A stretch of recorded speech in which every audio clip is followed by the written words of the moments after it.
Hey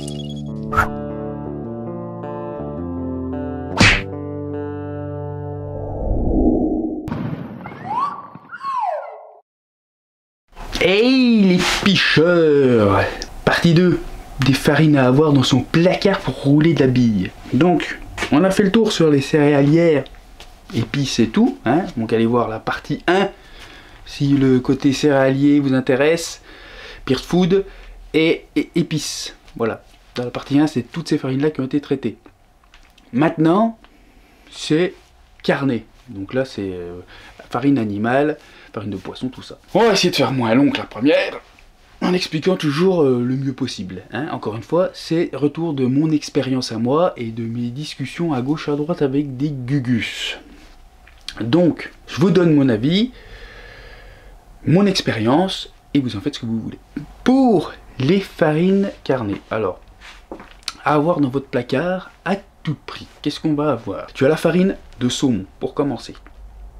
Farine de saumon, c'est vraiment une très bonne farine carnée que tu peux doser, je dirais quand même 10%, pour que moi quelque chose, tu vois, et matière, à 20 voire 25%.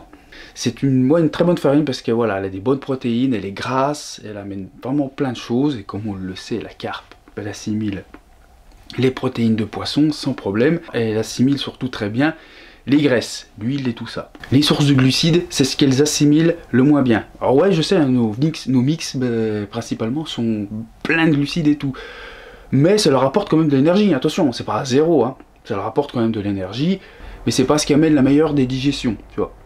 C'est pour ça qu'on y rajoute souvent des autres farines plus digestes, pour combler le manque de digestibilité, oui, dur ce mot, putain, aux autres farines, parce que voilà, les autres, il y en a d'autres qui sont beaucoup moins digestes. En rajoutant certaines farines carnées, d'autres encore hein, qui sont bien meilleures pour la digestion. Les farines carnées sont bien digestes, riches en protéines, et celles-ci riches en lipides aussi quand même. Donc voilà, la farine de saumon reste vraiment une des meilleures farines. Si vous vous étalez, vous savez pas, à chaque fois je prends quoi, de la farine de thon, de la farine de saumon, de la farine de poisson, tu sais plus. Franchement, la farine de saumon pour moi reste l'une des meilleures. Voilà, c'est mon avis, hein, voilà, la farine de saumon pour moi reste l'une des meilleures. Je dis pas que la farine de thon est pas bonne, loin de là, hein. Les farines de sardines aussi sont très bien, tu vois, mais tu vois, il y en a une tonne. Donc je suis là pour vous dire, pour pas que vous vous perdiez dans tous les sens, on est là pour faire du tri. Donc, farine de saumon, comme je vous ai dit, 10 à 25%. Ensuite, tu as la farine de poisson LT94. Celle-ci, c'est pareil, c'est une excellente farine pour la digestion qui est très bien, qui a vraiment tout ce qu'il faut. Elle est bien meilleure que la farine de poisson basique, tu vois, qui est très bien aussi, mais qui n'a pas eu les traitements que la LT94 a eu. Mais celles-ci, ils ont vraiment un super traitement, ce qui fait vraiment une farine de poisson qui est de meilleure qualité. Donc voilà, pareil, celle-ci, ce sera 10% à 25%. Ensuite, on arrive sur la meilleure des farines pour moi, la meilleure de toutes les carnets, la protéine de poisson soluble prédigérée. Ça, c'est le top du top. Comme c'est dit, c'est prédigéré. Celle-ci, elle est riche en protéines, riche en tout, quoi. Elle aide à la digestion, elle se digère à la perfection, tu vois. Donc ça c'est une qu'il faut mettre pour moi dedans, parce qu'elle aide à la digestion. Et elle diffuse à mort, parce que ouais, c'est une protéine soluble. Donc c'est quelque chose qui diffuse super bien pour vos appâts. Protéines de poisson soluble prédigérée, pour moi, number one, niveau farine carnée. Voilà. Même la crabe, même le calamar, c'est en dessous pour moi. Celle-là, c'est la meilleure. Mon avis, attention, hein. Celle-ci se met entre 5 et 15%. Voilà. On va pas aller plus loin de 15% parce que déjà, c'est pas donné en plus. Et ça fait déjà bien son effet à 5-10%. Hein. Ensuite, on va quitter le côté vraiment poisson-poisson. Et on va passer sur les quelques autres farines vraiment intéressantes. Alors, je sais qu'il y a la crabe, il y a le calamar, il y a le krill, il y a les moules, il y a une panoplie de dingo. On va en prendre juste deux. Voilà. La farine de calamar, parce que celle-ci, voilà, ça reste une excellente farine. J'ai eu d'excellents résultats avec Vous avez vu la vidéo Kraken, hein, je veux dire, je vous aurais pas cité la calamar, ça aurait été un peu faucheton de ma part, tu vois. La farine de calamar, pour moi, c'est une valeur, voilà, le goût du calamar, pour moi, je pense qu'il plaît au carpe, vraiment, et apporte quelque chose. Toutes ces farines-là se digèrent assez bien et tout, il n'y a pas de problème, hein. Et ce dose, tu vois, la farine de calamar, tu la mets, 5% c'est quand même un peu limite. Moi, je dirais 10-15% c'est vraiment le top. Mais tu peux aller à 20%. Tu vois. Donc on pourrait dire une fourchette de 5 à 20%. 5% c'est un peu maigrichon quand même. Ensuite le deuxième, eh ben, c'est tout simplement la farine de krill. La farine de krill, c'est pareil, c'est quelque chose je pense qui est très apprécié des poissons. Il y a un goût très intéressant pour les poissons je pense. Et c'est très fort aussi. Le krill c'est vraiment quelque chose de super. Mais il a un gros problème, c'est qu'il est très léger et il fait flotter les bouillettes pour pas grand chose, hein, je te le dis. Donc c'est pour ça que moi je le dose à 5%.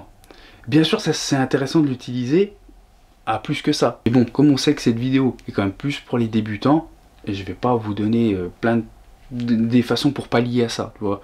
Parce que ça va encore rentrer plein de choses dans votre tête, ça sert à rien du tout. Déjà, ce que je vous ai donné là, vous avez déjà de quoi faire, mais large, tu vois, large. Donc la farine de krill, 5%. Voilà. Point barre. Ou alors, tu as décidé de faire une bouillette krill, uniquement krill. Tu vois, tout le reste, c'est du mix de base ou des choses lourdes, quoi. On va pas nous mettre plein de farine légère, tu vois. Peut-être 10% à la rigueur, tu vois. Voilà. Mais je te dis, reste sur 5% pour le débutant, remmerde-toi pas. 5%, ça marque, c'est déjà très bien. Voilà pour le côté de la mer, tu vois. Après, je sais qu'il y a des farines de moule, sont très bien, tout ça, mais je fais mes choix. Je vous explique mes choix. Ensuite, tu as la poudre de foie. Ah, bien sûr que la poudre de foie, c'était compliqué de ne pas la citer. C'est quelque chose de très digeste, qui diffuse très bien et qui est très apprécié du poisson. Ça, la farine de foie, c'est quelque chose de super bien. Et vous le dosez entre 5% et 15%. Voilà. On va pas aller au-delà de ça non plus parce que ça coûte très cher. Mais par contre, c'est vraiment une très bonne farine. Il n'y a pas chier, hein. La farine de foie, pareil, hein, une bouillette de foie épice. C'est une bouillette qui m'a rapporté beaucoup de poissons quand même. Hein. Les foies épicés, les foies Robin Red, des trucs comme ça, c'est pas mal du tout. Hein. C'est pas mal. Et en dernier, c'est quand même une farine animale, hein, parce que c'est de la poudre de lait. Voilà. Donc je ne l'ai pas dit dans les autres farines céréalières, parce que c'est une farine animale. La poudre de lait, voilà, c'est pareil, c'est quelque chose que je kiffe mettre dans les billes. Parce que c'est une farine qui diffuse énormément. Voilà. C'est seulement pour le fait qu'elle diffuse énormément et que je pense que le goût est apprécié par les poissons. Voilà. C'est juste pour ça. C'est pas pour sa nutrition ou quoi que ce soit. Donc c'est pas quelque chose qui apporte au poisson. Hein. Ça ne lui apporte rien de spécial. C'est juste vraiment pour une bonne diffusion. Je pense que le goût est apprécié du poisson. Donc la poudre de lait, j'en mets assez souvent dans mes fruités et mes crémeuses. Parce que franchement, je trouve ça vraiment très bien. Voilà, ça, j'en mets souvent. Et ça, t'en mets 5% minimum à 20%. Vraiment maximum 20%. Mais je dirais même 15%, c'est déjà pas mal. Entre 5 et 20%. Pour la poudre de lait. Voilà. Donc voilà pour les farines animales. Hein. Pas besoin de vous casser plus la tête que ça. Il y en a déjà bien assez. Je vous en ai donné déjà bien assez, les picheurs. Hein. Pas besoin de se péter la goule à penser à plein d'autres trucs encore. Après, bien sûr, ça sera suivant ce que vous pouvez trouver, etc. Moi, comme vous le savez, je me sers chez Mathieu MC Carp Fishing. Voilà, toutes les farines que je vous ai citées, à peu près, hein, peut-être pas toutes, vous les trouvez chez lui. Elles sont de très bonne qualité. Après, vous achetez où vous voulez. Hein. Vous êtes libre de faire vos choix et d'acheter ce que vous voulez, où vous voulez, quand vous voulez. C'est votre pognon, les picheurs. Donc voilà pour cette deuxième partie. Hein. J'espère que ça aidera les débutants à arrêter de se perdre dans toutes ces farines. Qu'ils arriveront à construire une bouillette plus simplement d'eux-mêmes. Voilà. En plus, je vous ai donné les quantités maximum et minimum à mettre. Donc c'est quand même pas mal pour vous aider. Hein. Donc voilà, donc maintenant on se retrouve pour la partie 3. Hein. On va parler des arômes. Puis on fera une dernière partie pour parler des petites choses encore qui restent, hein, comme les œufs et puis les additifs, tout ça, hein, sucrant et tout. Les arômes, j'en fais une exprès parce que voilà, les gens se perdent tellement là-dedans. On va pas rentrer dans la science, hein. C'est des vidéos pour débutants principalement, donc on rentre pas dans les sciences de ci ou de ça. Voilà, je vous dis juste mon avis.